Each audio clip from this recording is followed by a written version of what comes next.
مکۃ المکرمہ کی قسم کی گئی تو پھر مناسبت بنتی ہے کہ حضرت ابراہیم کا ذکر بھی ہو، تو اس لیے والد سے مراد حضرت ابراہیم ہیں اور ما ولد سے مراد حضور علیہ الصلوۃ والسلام کی ذات ستودہ صفات ہے۔ تو تین چیزیں ہوئیں جن کی قسم کی گئی۔ سب سے پہلے شہر مکہ کی قسم کی گئی، پھر حضرت ابراہیم علیہ السلام کی قسم کی گئی، اس کے بعد حضور علیہ الصلوۃ والسلام کے مبارک وجود کی قسم کی گئی۔ تین قسمیں کر کے کہا کیا گیا، چونکہ جو خالی ذہن شخص ہو، جب اس کو کوئی بات بیان کی جائے تو قسم سے آغاز نہیں کیا جاتا۔ متردد الذہن کو کوئی بات کرنی ہو تو قسم سے آغاز کیا جاتا ہے، یا پھر آپ جس مضمون کو بیان کرنے جا رہے ہیں وہ اتنا اہم ہے کہ اس کی اہمیت کو اجاگر کرنے کے لیے آپ کو قسم کرنا پڑتی ہے۔ تو یہ جو ما بعد کا مضمون ہے جس کو میرے رب نے بیان کیا، اس سے قبل ایک نہیں، دو نہیں، تین قسمیں کی، تو پھر کان تو کھڑے ہو گئے، سماعتیں تو بچھ گئیں کہ وہ کون سی شے ہے جس کو بیان کرنا مقصود ہے، اور اس سے قبل قسم پہ قسم کی جا رہی ہے۔ قسم محبوب شہر مکہ کی، قسم محبوب تیرے والد بزرگوار حضرت ابراہیم علیہ السلام کی، اور قسم تیرے پاکیزہ وجود کی۔ اب انسان بالکل سماعتیں بچھا کے منتظر ہے کہ قسم کی کس بات کی جا رہی ہے، کس بات پہ قسمیں ہو رہی ہیں، تو جواب آیا قسم محبوب شہر مکہ کی جس میں آپ رہتے ہو، قسم آپ کے والد بزرگوار حضرت ابراہیم علیہ السلام کی، اور قسم آپ کے پاکیزہ وجود کی۔ لقد خلقنا الانسان فی کبد، ہم نے انسان کو مشقتوں میں رہتا پیدا کیا ہے۔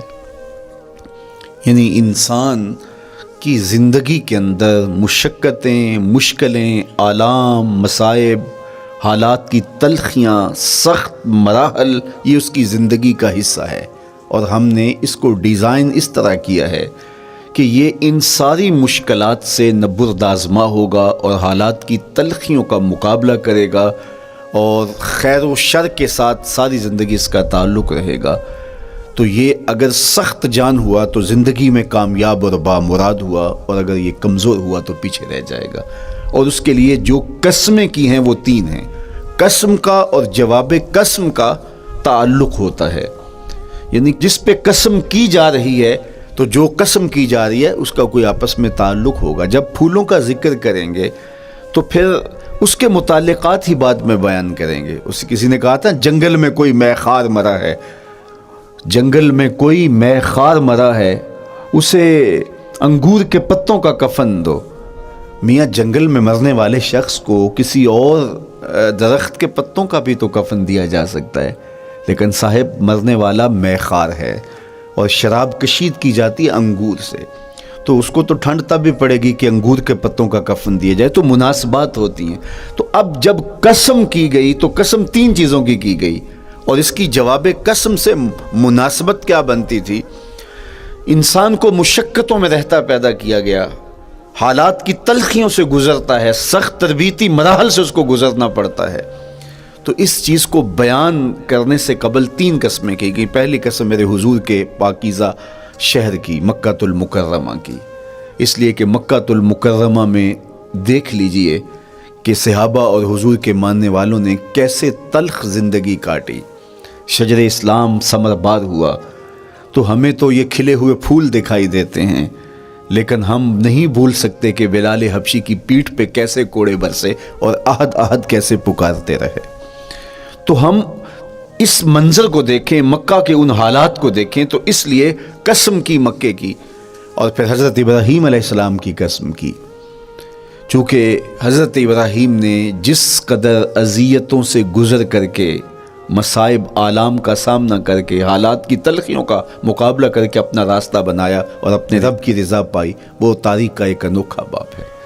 اس سے بڑھ کر کیا ہوگا کہ جلتی ہوئی آگ میں چھلانگ لگا دی رب کے حکم کی تعمیل میں، بیٹے کی گردن پہ چھری رکھ دی۔ یہ تماشا لب بام نہیں تھا، منا کی وادی میں وہ انوکھا واقعہ رقم ہوا کہ آج بھی تاریخ انگشت بدندہ ہے کیا ایک باپ، اور وہ اس بیٹے کو ذبح کرنے کے لیے آمادہ ہو گیا جو اس کی آنکھوں کا نور ہے اور دل کا قرار ہے. رب سے مانگ مانگ کے لیا، لیکن تعمیل ارشاد میں اس بیٹے کی گردن پہ چھری رکھنے کے لیے باپ تیار ہو جاتا ہے اور اس کو ذبح کرنے کے لیے آمادہ ہو جاتا ہے، حتیٰ کہ بیٹے کو لٹا لیتا ہے اور ہاتھ میں چھری پکڑ کے بیٹے کی گردن پہ رکھ کے پوری ہمت کے ساتھ جب چھری چلاتا ہے تو آواز آتی ہے فلما اسلما وتلہ للجبین ونادیناہ ان یا ابراہیم قد صدقت الرؤیا انا کذالک نجزی المحسنین. ابراہیم بس کرو، تم نے واقعی خواب پورا کر دکھایا. اپنی بیوی کو، اپنے نو مولود بچے کو وادی غیر ذی زرع میں چھوڑ آنا، جہاں کچھ بھی میسر نہیں تھا. یہاں آپ کو آپ کے ماں باپ چھوڑ کے جاتے ہیں، ایک خوبصورت آسودہ ماحول ہے، اور آپ کو جس مقصد کے لیے چھوڑ کے جا رہے ہیں تو وہ مقصد بھی آپ کے اور ان کے پیش نظر ہے، لیکن اس کے باوجود بھی جو ہے وہ آنکھیں نم ہو جاتی ہوں گی کہ ہم اپنی اولاد کو یہاں چھوڑ کے جا رہے ہیں، جبکہ ایک محفوظ پناہ گاہ میں آپ کو چھوڑ کے گئے. آپ کی تربیت کرنے والا ایک جو ہے وہ توانا طبقہ اور ایک توانا جو ہے وہ سٹاف موجود ہے جو آپ کی فکری، ذہنی، بدنی تربیت کے لیے کوشاں ہیں، لیکن اس کے باوجود بھی والدین محسوس کرتے ہیں لیکن اپنے نو مولود بچے کو وہاں چھوڑ کے جانا جہاں آب و دانہ بھی میسر نہیں تھا. مورخ اسلام فی جلندری نے اس وادی کا نقشہ کھینچتے ہوئے کہا، وہ وادی جس میں وحشت بھی قدم رکھتی تھی ڈر ڈر کے، جہاں پھرتے تھے آوارہ تھپیڑے بادے سر سر کے، جہاں پر گھاس اگتی تھی، جہاں نہ پھول کھلتے تھے، مگر وہ سرزمین تھی آسماں بھی جھک کے ملتے تھے. تو اس وادی میں چھوڑ کے آنا، حضرت ابراہیم نے جو امتحانات دیے، اس لیے ان کی قسم کی، چونکہ جواب قسم کا تعلق بنتا ہے، تو قسم ابراہیم کے پاکیزہ وجود کی کہ جنہوں نے دکھ سہے، تکالیف آلام گوارا کی، لیکن پائے ثبات میں لغزش نہیں آنے دی. تیسری قسم میرے حضور کے پاکیزہ وجود کی فرمایا جتنے دکھ مجھے دیے گئے، جتنی اذیتیں مجھے پہنچائی گئیں، اتنی کسی کو نہیں دی گئیں. پیدا ہوئے تو حضور کے باپ کا سایہ سر پہ نہیں تھا، پھر اس کے بعد حضور مختلف مراحل سے گزرے. 6 سال کی عمر میں ماں کا انتقال ہو گیا. جب راہ حق میں لوگوں کو دعوت رشد و ہدایت دینے نکلے تو جو لوگوں کے رویے تھے اور جو اذیتیں لوگوں نے پہنچائیں وہ ایک الگ باب ہے. مکے کی گلیوں سے لے کے طائف کے بازاروں تک جن اذیتوں سے میرے حضور گزرے. ام المومنین سیدہ عائشہ رضی اللہ تعالیٰ عنہ فرماتی ہیں ایک دن حضور کی بارگاہ میں حاضری تھی تو ہم نے عرض کیا حضور کیا احد کے دن سے سخت دن بھی زندگی میں کبھی گزرا ہے؟ صحابہ کی نظر میں اس دن سے سخت دن کبھی زندگی میں نہیں آیا، اس لیے کہ جب 70 صحابہ کی لاشیں پڑی تھیں، حضور کے چچا حضرت امیر حمزہ شہید کر دیے گئے. اللہ اکبر. ان کا تقاضا پہم بڑا تو حضور کے ہاتھ اٹھ گئے، اور پھر حضور نے جو کہا سنیے، اللہم اہد قومی فإنہم لا یعقلون. اے اللہ میری قوم کو ہدایت دے دے، یہ مجھے جانتے نہیں، اگر جانتے تو ان کا میرے ساتھ یہ رویہ نہ ہوتا. تو پتھروں کے جواب میں دعائیں دینا پیغمبروں کا حوصلہ ہوتا ہے. اللہ اکبر. مورخ اسلام فی جلندری نے کیا خوبصورت پیرائے میں نقشہ کھینچا کہ حضور ہاتھ اٹھا کے دعا مانگ رہے ہیں، الہی کرم کر کو سارے طائف کے مکینوں پر، الہی پھول برسا ان پتھروں والی زمینوں پر. تو حضور نے دکھ سہے، تکلیفیں سہی. اب 3 قسمیں کی. شہر مکہ کی قسم جہاں حضور کے صحابہ نے تکلیفیں سہی، اس شہر کی گلیوں میں انہیں گھسیٹا گیا اور ان کو کچی کھالوں میں لپیٹ کے دھونیاں دی گئیں، انہیں اذیت ناک مراحل سے گزارا گیا. حضرت ابراہیم مشکل سے مشکل زندگی کاٹی اور رب کی رضا جوئی کے لیے کوشاں رہے، اور میرے حضور نے سخت ترین اذیتوں، مقاومتوں، مخالفتوں اور تکلیفوں کا سامنا کیا. تو ان 3 چیزوں کا حوالہ دے کر، ان 3 چیزوں کی قسم کر کے اب انسان کو بتایا جا رہا ہے کہ تم مشکلات سے تمہیں گزرنا پڑے گا، حالات کی تلخیاں تمہیں سہنی پڑیں گی. کسی مرتبے تک پہنچنے کے لیے تمہیں پھر تکلیفوں کی راہ اختیار کرنی پڑے گی. تم کون ہوتے ہو؟ میرا محبوب ہو تو تکلیفیں وہ بھی اٹھائے، 2 جہاں کا مالک ہو اور طائف کے بازاروں میں اس کے پاؤں پہ بھی پتھر پڑیں، اور کونین کا سردار ہو اور ان کے اوپر اوجری ڈال دی جائے، کائنات کا مالک ہو اور ان کو مکے کی گلیوں کے اندر ان کے گلے میں عقبہ بن ابی معیط کپڑا ڈالے اور تاؤ دے، تو کیا ان مشکلات سے تم بچ سکتے ہو؟ جب تم کسی منزل تک پہنچنا چاہتے ہو تو پھر یہ حوالے ماضی کے دیکھ لو، 3 قسمیں کر کے اس حقیقت کو بیان کیا۔ ابراہیم علیہ السلام کے وجود کو دیکھ لو، حضرت مصطفیٰ کریم علیہ السلام کی ذات ستودہ صفات کو دیکھ لو، اور مکے کی گلیوں میں صحابہ کے ساتھ جو ظلم اور جبر ہوئے اور انہوں نے جو مصیبتیں اور مشقتیں کاٹی وہ ساری دیکھ لو۔ تو 3 قسمیں کھا کر کے کہا کہ بے شک انسان مشقتوں میں رہتا پیدا کیا گیا ہے۔ اس لیے قافلہ انسانی کے وہ افراد جو کسی منزل کے متلاشی ہوتے ہیں، جو جستجو کی زندگی بسر کر رہے ہوتے ہیں، ان کو پھر مشکلات سے گزرنا پڑتا ہے اور حالات کی تلخیاں ان کو گوارا کرنا پڑتا ہے، کشاکش حیات سے ان کو ٹکرانا پڑتا ہے، اور ان کو آگے بڑھنے کے لیے ان کو تکلیفوں سے گزر کر کے، جان گسل مراحل سے گزر کر کے پھر منزل کی طرف عازم سفر ہونا پڑتا ہے۔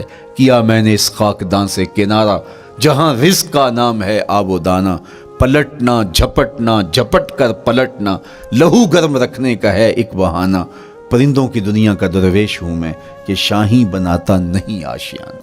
تو زندگی مشکل مراحل سے گزر جانے کا نام ہے۔ اقبال نے کہا تھا ہے شباب اپنے لہو کی آگ میں جلنے کا نام۔ یہ زندگی آسان نہیں ہے، یہ حالات کی تلخیوں کا مقابلہ کرنے کا نام ہے، یہ ضبط نفس کا نام ہے، یہ اپنے من کی تربیت کا نام ہے۔ حضرت امام رازی آیت کریمہ کے تحت لکھتے ہیں کہ جب بچہ شکم مادر میں ہوتا ہے تو وہ 3 پردوں میں ہوتا ہے، ایک جھلی کا پردہ، ایک رحم مادر کا پردہ اور ایک پیٹ کا پردہ۔ تو 3 پردوں میں وہ بیچارہ بڑی عجیب سی حالت میں ہوتا ہے۔ یہ اس کا پہلا مرحلہ ہے تخلیق کے بعد، اس کے بعد پیدائش کا دوسرا مرحلہ ہے، یہ زچہ بچہ دونوں کے لیے موت و حیات کے مرحلے ہوتے ہیں۔ اس کے بعد وہ پیدا ہوا، اس دنیا پہ آیا تو اس کی مشکل کیا ہے؟ زبان ہے بولنا نہیں جانتا، دیکھتا ہے پہچان نہیں سکتا، سنتا ہے سمجھ نہیں سکتا، ہاتھ ہیں پکڑ نہیں سکتا، ٹانگیں ہیں چل نہیں سکتا۔ کتنی مشکل بن گئی، یہ سب کچھ چیزیں ہونے کے باوجود بھی وہ بے بس دکھائی دیتا ہے، اس کو دودھ مانگنے کے لیے بھی رونا پڑتا ہے۔ تو یہ ایک مرحلہ تھا۔ پھر آہستہ آہستہ اس نے بولنا سیکھا، ایک ایک حرف کر کے لفظ جوڑ کے وہ جملے مکمل کرتا رہا۔ آج تو زبان کا طوطی بولتا ہے، آج تو بات کریں تو جو ہے وہ ماحول تھم جاتا ہے، لیکن انسان ذرا پلٹ کے آغوش مادر میں تیری ماں نے ایک ایک حرف تجھے سکھایا تھا، ایک ایک لفظ تجھے سکھایا تھا، لفظ کر کے حرف کر کے جملے بنے، اور آج تیری گفتار کی شوخی کے تذکرے زمانے میں ہیں، تو پھر تجھے بولنا سکھایا، تو چل نہیں سکتا تھا، آج تیری جو ہے وہ جولانیاں دیکھنے والی ہیں، تیری رفتار کو کوئی چھو نہیں سکتا ہے، تیری آنکھوں کی بجلیاں آج عقابوں سے بڑھ کر ہیں، آج تیرے کانوں کے اندر نغموں کا جہاں آباد ہے، آج تیرے ہاتھوں کی گرفت کہ آگے شیر غراں بھی ہو تو وہ بھی بے بس ہو جاتا ہے، لیکن دیکھ تو کتنا مجبور تھا۔ اچھا چلو وہاں سے آگے آئے، پھر زندگی کو سیکھنا پڑتا ہے، آداب سیکھنے پڑتے ہیں، کس سے کیا بات کرنی ہے سیکھنا پڑتا ہے، آگے بڑھے، جوانی کی دہلیز پہ پہنچے۔ جوانی انسان کی زندگی کا باقپن ہوتا ہے، عروج ہوتا ہے، اللہ اکبر، لیکن جوانی کو تقدس معاب رکھ کے منزل تک پہنچانا یہ سب سے مشکل مرحلہ ہوتا ہے، چونکہ جذبات بے قابو ہیں، خواہشیں آوارہ ہیں، اور تا حد نظر نظارے ہی نظارے جو دل کو کھینچتے ہیں۔ اب اپنے تقدس کو جو شخص محفوظ رکھے، کائنات میں سب سے قیمتی جوہر حضرت انسان کا اس کی عصمت کا جوہر ہے، اور سب سے حسین چہرہ وہ ہے جو جنسی کالک سے اپنے آپ کو بچا لے۔ تو جوانی ہو، باقپن ہو، اور پھر اپنی خواہشات کو بے قابو نہ ہونے دیا جائے، سب سے مشکل مرحلہ پوری زندگی میں یہ آتا ہے۔ کسی نے کہا تھا کتاب زیست کا ایک اور باب بیت گیا، شباب بیت گیا، ایک عذاب بیت گیا۔ تو شباب کا ختم ہونا اور اس کو خیریت سے منزل تک پہنچنا، یہ کتنا بڑا مشکل مرحلہ ہوتا ہے، جس کا جوانی میں باطن کا چہرہ مسخ ہو جاتا ہے اور جنسی کالک سے جو چہرہ آلودہ ہو جاتا ہے، اس کا عفت کا دامن داغدار ہو جاتا ہے۔ تو اس لیے وہ چہرہ تاباں ہے، وہ چہرہ روشن ہے، وہ چہرہ منور ہے جو اپنے آپ کو کالک نہیں لگنے دیتا اور اپنی عصمت کی حفاظت کرتا ہے۔ میرے حضور نے بھی ارشاد فرمایا، سبعۃ یظلھم اللہ تعالی فی ظلہ یوم لا ظل الا ظلہ، 7 اشخاص ایسے ہیں قیامت کے دن جب کوئی سایہ نہیں ہوگا، اللہ ان کو اپنے عرش کا سایہ عطا کرے گا۔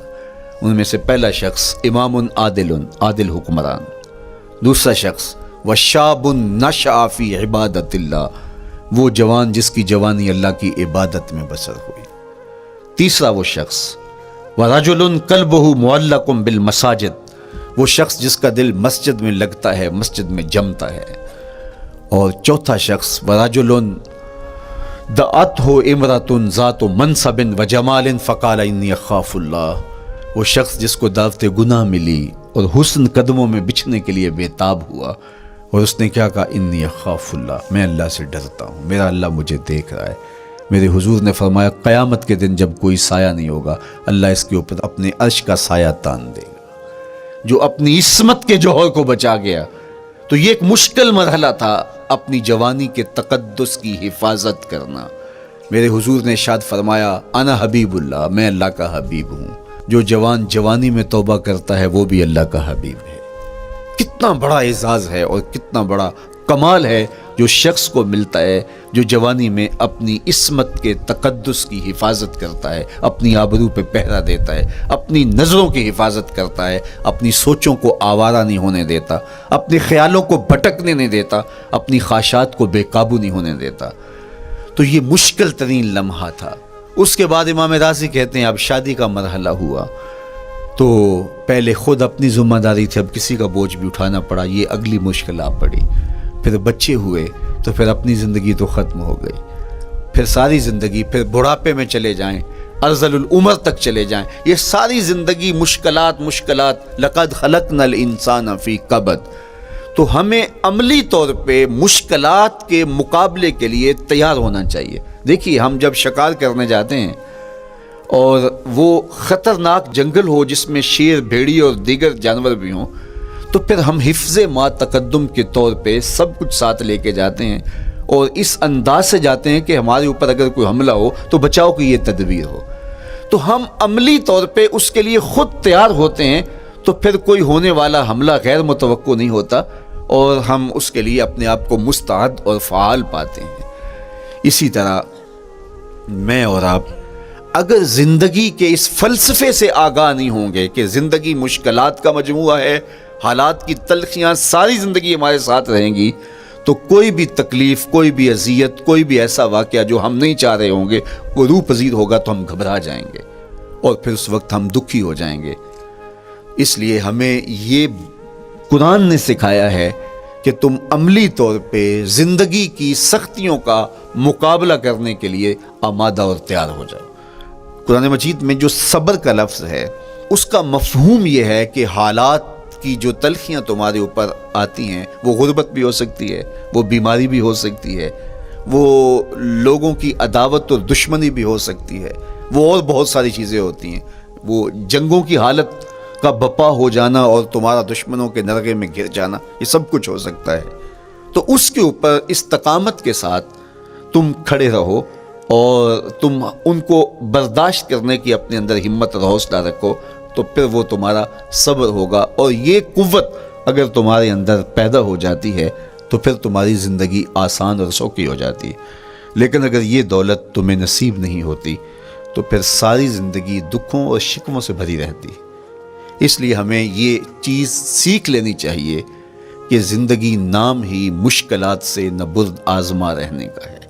عملی طور پہ ہم دیکھو، ہمیں پتہ ہے سردی آ رہی ہے تو اس کا ہم پہلے انتظام کرتے ہیں، تو سردی ہمیں دکھی نہیں پھر کرتی، ہم سردی سے بھی لطف لیتے ہیں، موسم برسات سے بھی مزہ لیتے ہیں، اور گرمی سے بھی ہم ایک حاز حاصل کر لیتے ہیں اگر ہم اس کو جو ہے اس کے لیے عملی طور پہ اپنے آپ کو تیار کر لیں۔ لیکن اگر ہم اس کے لیے تیاری نہیں کریں گے تو سوائے گھبراہٹ کے اور کچھ نہیں ہوگا۔ تو مجھے اور آپ کو عملاً اپنے آپ کو اس بات کے لیے آمادہ کرنا پڑے گا کہ زندگی حالات کی تلخیوں سے ٹکرانے کا نام ہے، اور ساری زندگی ہمیں ان مراحل سے گزرتے رہنا پڑے گا۔ اور قرآن نے جو ہے وہ 3 قسمیں کر کے، اور 3 قسمیں بھی شہر مکہ کی اور محبوب کریم کے پاکیزہ وجود اور جناب ابراہیم علیہ السلام کی، تاکہ تمہیں پتہ چلے جب ان کو بھی ان مراحل سے گزرنا پڑا، میں اور آپ کیا بیچتے ہیں۔ اس لیے ہمیں اپنی زندگی کو ان راہوں پہ ڈالتے ہوئے صبر اور استقامت، اب صبر اور استقامت کی دولت ہمیں کیسے نصیب ہوگی، یہ دولت کس طرح، یہ قوت راسخہ ہمارے اندر کیسے پیدا ہوگی، اور کس طرح ہمارے من کے اندر یہ چیزیں سمائے گی۔ اللہ تعالیٰ کی خشیت، اس پر توکل، اس پر بھروسہ، اور اللہ تعالیٰ جل شانہ کی طرف سے ہر کام کے ہونے کا یقین ہمارے اندر یہ استقامت اور یہ حوصلہ پیدا کرتی ہے یہ چیز۔ اس لیے مجھے اور آپ کو اپنی پوری زندگی میں اس عمل سے گزر کر کے اپنے آپ کو مضبوط ترین صورتحال میں لا کے کھڑا کرنا پڑے گا، اور یہی زندگی کا جمال ہے۔ تو اب پھر دیکھیے قرآن کیا کہہ رہا ہے، لا اقسم بہذا البلد وانت حل بہذا البلد ووالد وما ولد، 3 قسمیں کی۔ اس کے بعد ارشاد فرمایا لقد خلقنا الانسان فی کبد، ہم نے انسان کو مشکلوں میں، مصائب میں، آلام میں رہتا ہوا پیدا کیا، اور پھر ہم وہ مطلوب انسان بنتے ہیں جو ہمارا رب ہم سے تقاضا کرتا ہے۔ تو اس لیے ہمیں اپنی زندگی میں اس چیز کو لازم کر لینا چاہیے کہ ہمارا کوئی بھی دن قرآن مجید کی تلاوت کے بغیر نہ گزرے۔ اپنے دن کا آغاز قرآن مجید کی تلاوت سے کیجیے۔ سورہ یاسین سے جو اپنے دن کا آغاز کرتا ہے، سارا دن اللہ کی امان میں رہتا ہے، اس کی حفاظت میں رہتا ہے۔ اور اپنی شب کا آغاز سونے سے پہلے سورہ الملک کی تلاوت کریں، آپ ساری شب اللہ کی امان میں، اس کی حفاظت میں رہیں گے۔ اور قرآن مجید کو سمجھ کر اس کے مفاہیم و مطالب کے ساتھ ایک رکوع کم از کم پوری زندگی، اپنی زندگی کے نصاب میں آپ کتنا وقت مختلف امور کے لیے سر انجام دیتے ہیں۔ یہ کتاب انسانی ہدایت کے لیے، انسانی تربیت کے لیے، اس سے کوئی اور بہتر اور مؤثر جو ہے وہ نصاب نہیں ہو سکتا ہے۔ انسان سازی کا بہترین ذریعہ ہے یہ کتاب، اور اس کتاب کے ذریعے سے جو ہے وہ انسان پستیوں سے اٹھ کے بلندیوں تک جا پہنچتا ہے۔ اقبال نے تو کہا کہ گر تمی خواہی مسلمان زیستن، نیست ممکن جز بقرآن زیستن، اگر تو مسلمان بن کے جینا چاہتا ہے تو قرآن کے بغیر ایک قدم بھی نہیں چل سکتا۔ تو آگے چل کے اسی نظم میں کہا کہ فاش می گوئم آنکھ در دل مزمرست، این کتابیں نیست چیزیں دیگرست، اگر میں کھل کے بیان کر دوں جو میرے سینے میں چھپا ہے تو میں تجھے بتا دوں کھل کے یہ کتاب نہیں، یہ کوئی اور ہی شے ہے۔ کن لوگوں کو کہاں سے اٹھایا اور یہ کتاب کہاں تک لے گئی، جو باہمی جنگ و جدل میں الجھے ہوئے تھے اور حرف شناس بھی نہیں تھے، جو سواد آشنا بھی نہیں تھے، پھر انہوں نے جو ہے وہ روما کی سلطنت بھی الٹ کے رکھ دی۔ یہ کرشمہ تھا اس کتاب کا، جس نے زندگی کا جمال ان کی روحوں کے اندر پیدا کر دیا۔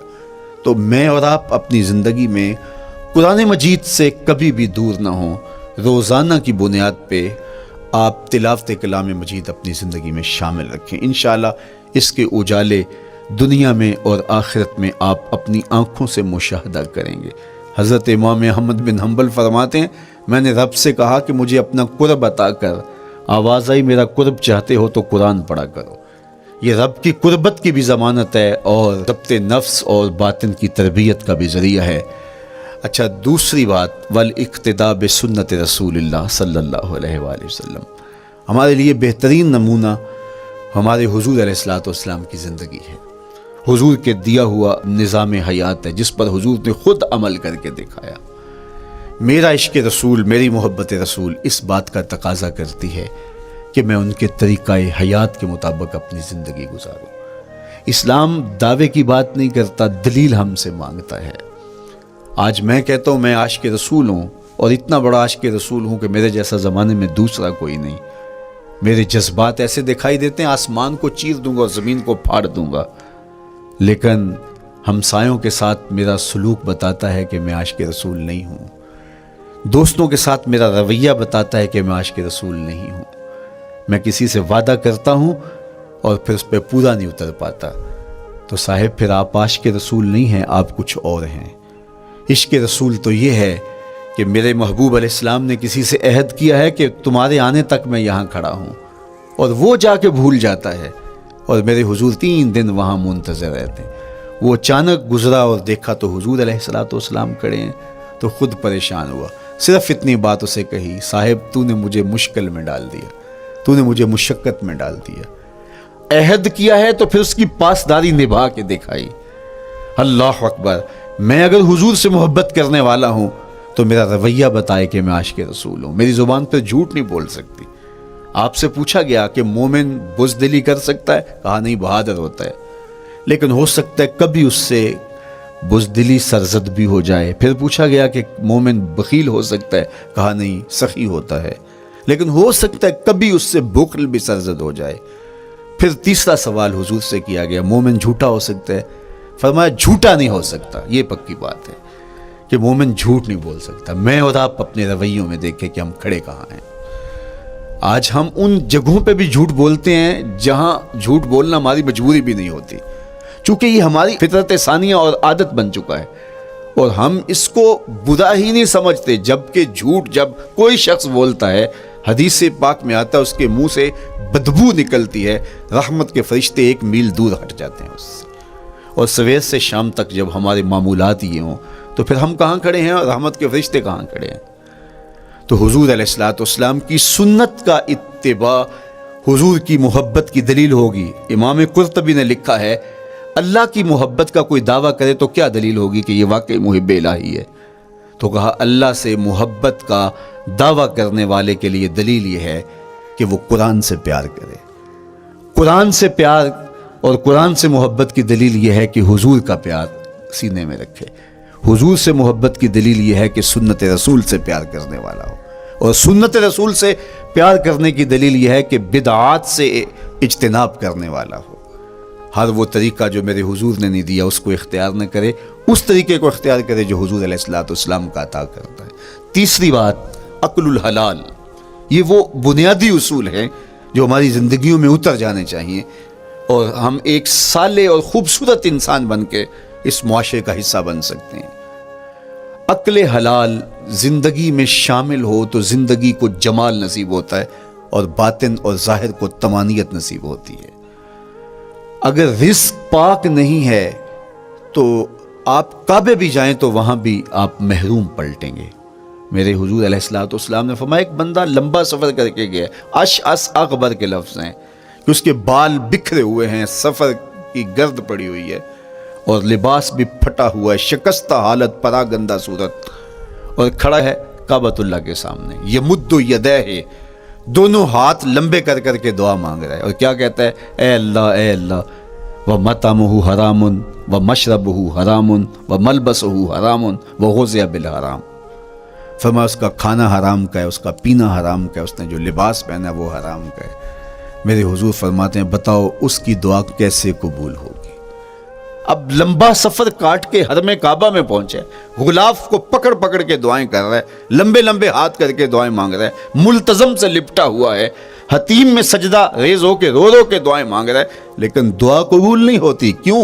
اس لیے کہ اس کے پیٹ میں لقمہ حرام کا ہے، اس کے بدن پہ لباس حرام کا ہے۔ تو اسلام نے جتنا زور حلال کمانے، حلال کھانے اور حلال اختیار کرنے پر دیا ہے، تو ایک مومن اگر اسلام کے مبادیات سے بھی آگاہ ہو تو اس کی تو زندگی کے اندر جو ہے وہ حرام گھس ہی نہیں سکتا ہے، بلکہ وہ مشکوک سے بھی اجتناب کرے۔ چوتھی چیز، کف الاذی۔ اپنے آپ کو ایسا بناؤ کہ تمہارے وجود سے کسی کو ضرر اور تکلیف نہ پہنچے۔ ہمارا اسلام تو ہمیں یہ بتاتا ہے کہ تم پیاز یا لہسن کھا کے مسجد میں نہ جاؤ کہ تمہارے منہ سے جو سمیل آتی ہے اس سے کسی کو تکلیف نہ پہنچے۔ تو یہ اسلام کی دی ہوئی تعلیمات ہیں کہ مسجد میں بھی جانا ہے تو اپنے آپ کو دیکھو کہ تمہاری حالت کیا ہے، تمہاری وجہ سے کسی کو تکلیف نہ پہنچے، تمہارے رویے اتنے خوبصورت ہوں، تمہارے ہمسائے بتائیں کہ یہ واقعی مسلمان ہے۔ مسلمان کی تعریف کی گئی، المسلم من سلم المسلمون من لسانہ و یدہ۔ مسلمان کون ہے؟ جس کے ہاتھ سے، جس کی زبان سے دوسرا مسلمان بھائی محفوظ ہے، تو وہ مسلمان ہے۔ اللہ اکبر۔ ہم یہ جو کہتے ہیں السلام علیکم، اس کو کہتے ہیں تحیت المسلم، مسلمان کا تحیت۔ تو اس میں اس کے معنی پہ غور کریں تو ہم اس کو ضمانت دے رہے ہوتے ہیں، السلام علیکم، تیرے اوپر سلامتی ہو، تو ہم اپنی جانب سے اسے ضمانت دیتے ہیں، میرے بھائی میری طرف سے تیری عزت، تیری جان، تیری آبرو سلامت ہے، اب میری جانب سے تو پریشان نہیں ہونا، میں تجھے سلامتی کی ضمانت دیتا ہوں۔ اور وہ آگے سے کیا کہتا ہے، وعلیکم السلام، میرے بھائی پھر میری جانب سے بھی تیرا سب کچھ محفوظ ہے۔ اگر سلام کا مفہوم اچھی طرح ہماری روحوں میں اتر جائے تو پھر ایسا ہو نہیں سکتا کہ ہم جس کو السلام علیکم کہہ دیں پھر اس سے ہم دھوکہ کریں یا اس کی آبرو پہ حملہ آور ہوں یا اس کے مال پہ حملہ آور ہو جب السلام علیکم کہہ دیا۔ چونکہ جو ہمیں لفظ بولنے کے لیے کہا گئے ہیں اس کے پیچھے فلسفہ ہے لفظوں کا۔ یہ پھول ہیں، ان کو دیکھ کر سبحان اللہ کہنے کا کہا گیا ہے، پہاڑوں کو دیکھ کے اللہ اکبر کہنے کا کہا گیا ہے۔ پہاڑوں کو دیکھ کے سبحان اللہ کہہ دیں اور پھولوں کو دیکھ کے اللہ اکبر کہہ دیں، ایسا کیوں نہیں کہہ دیتے؟ لیکن نہیں، اس لیے کہ جب پہاڑوں کو دیکھتے ہیں تو دل میں ان کی ہیبت پیدا ہوتی ہے۔ اتنے بڑے پہاڑ، سمندر کو دیکھتے ہیں تو اس کی ہیبت پیدا ہوتی ہے، اتنا بڑا سمندر تا حد نظر پھیلا ہوا، تو جب اس کی بڑائی پیدا ہونے لگتی ہے تو فوراً پلٹایا گیا اللہ کی بڑائی کی طرف اور کہا بول اللہ اکبر، یہ نہیں میرا اللہ بڑا ہے۔ اور پھول کو جب دیکھا تو اس کی لطافت کی طرف الجھنے لگے، کتنا خوبصورت ہے، درزوں میں کیسے خوشبو بسی ہوئی ہے، کیسے رنگ ہیں، کیسے جمال ہیں، اللہ اکبر۔ وہ کیا کسی نے کہا تھا نا کہ درزوں کی لطافت میں خوشبو نے اماں پائی، گل چیرنے والے نے کس شان سے چیرا ہے۔ تو کیا کمال ہے یار، کیا پتیاں ہیں، کیا رنگ ہے، کیا خوبصورتی ہے، کیا لطافت ہے۔ الجھنے لگے، کہا بول سبحان اللہ، یہ کیا ہے، جس نے رنگ بھرے ہیں وہ پاک ہے۔ تو تیرا دل الجھ نہ جائے تو جو ہم بولتے ہیں لفظ جہاں بھی بولتے ہیں اس کے پیچھے ایک فلسفہ ہوتا ہے۔ السلام علیکم یہ تحیۃ المسلم ہے، جب ہم کسی کو کہتے ہیں السلام علیکم تو اس کو ہم نے ضمانت دے دی، بس بات ختم، اب جو ہے وہ میری جانب سے تو محفوظ۔